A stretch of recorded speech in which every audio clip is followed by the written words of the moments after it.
গোপালগঞ্জে ঘন কুয়াশার কারণে 4টি যানবাহনের চতুর্মুখী সংঘর্ষে একজন নিহত ও কমপক্ষে 20 জন আহত হয়েছে। আমাদের প্রতিনিধি শেখ মোহাম্মদ পারভেজ জানায়, আজ বৃহস্পতিবার ভোরে ঢাকা খুলনা মহাসড়কের গোপালগঞ্জ সদর উপজেলার ঘোষগাতি বাস স্ট্যান্ডে এ দুর্ঘটনা ঘটে। খবর পেয়ে ঘটনাস্থলে ছুটে যায় গোপালগঞ্জ জেলা প্রশাসক মোহাম্মদ কামরুজ্জামান। পুলিশ ও ফায়ার সার্ভিস জানিয়েছে, ভোরে খুলনা থেকে ছেড়ে আসা টুঙ্গিপাড়া এক্সপ্রেসের একটি যাত্রীবাহী বাস সদর উপজেলার ঢাকা খুলনা মহাসড়কের ঘোষগাতি এলাকায় পৌঁছালে একটি ট্রাকের সঙ্গে মুখোমুখি সংঘর্ষ ঘটে। এ সময় ঢাকা থেকে ছেড়ে আসা গোপালগঞ্জগামী একটি কাভার ভ্যানের ওই দুটি যানবাহনের সঙ্গে সংঘর্ষ হয়। এছাড়া গোপালগঞ্জ থেকে ছেড়ে আসা ঢাকাগামী আরেকটি ট্রাক ওই 3 যানবাহনের সঙ্গে সংঘর্ষণের ঘটনা ঘটে। এ সময় ঘটনাস্থলেই অজ্ঞাত একজন নিহত হয়, আহত হয় অন্তত 20 জন। পরে খবর পেয়ে ফায়ার সার্ভিস ঘটনাস্থলে গিয়ে হতাহতদের উদ্ধার করে গোপালগঞ্জ 250 শয্যা বিশিষ্ট জেনারেল হাসপাতালে প্রেরণ করে। খবর পেয়ে ভাটিয়াপাড়া হাইওয়ে থানা পুলিশ ঘটনাস্থলে এসে পরিস্থিতি নিয়ন্ত্রণে আনে।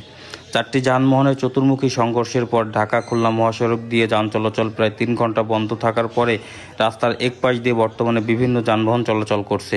এতে রাস্তার দুই পাশে শতাধিক যানবাহন আটকা পড়ে যায়। রাস্তা থেকে বিধ্বস্ত 4টি গাড়ি সরিয়ে নিতে অনেকটা সময় লাগবে বলে জানিয়েছেন ফায়ার সার্ভিস কর্মীরা। বিশেষ করে ঘন কুয়াশাতে যাতে গাড়ি গতি নিয়ন্ত্রণে রাখে সে বিষয়ে সভা করেছে এবং বিআরটিও সহ সকল কর্তৃপক্ষকে পুলিশের ট্রাফিক হাইওয়ে পুলিশ সকলের সাথে নিয়ে আমরা চাচ্ছি যে গোপালগঞ্জের হাইওয়েতে কোনোভাবে যেন সড়কে এইরকম দুর্ঘটনা না ঘটে সেই বিষয়টি সর্বোচ্চ সতর্কতা অবলম্বন করি এবং মোবাইল কোর্ট পরিচালনা সহ আমরা যে পদক্ষেপ নিলে রাস্তায় জনগণের নিরাপত্তা এবং যানবাহনের জন্য কোনোভাবেই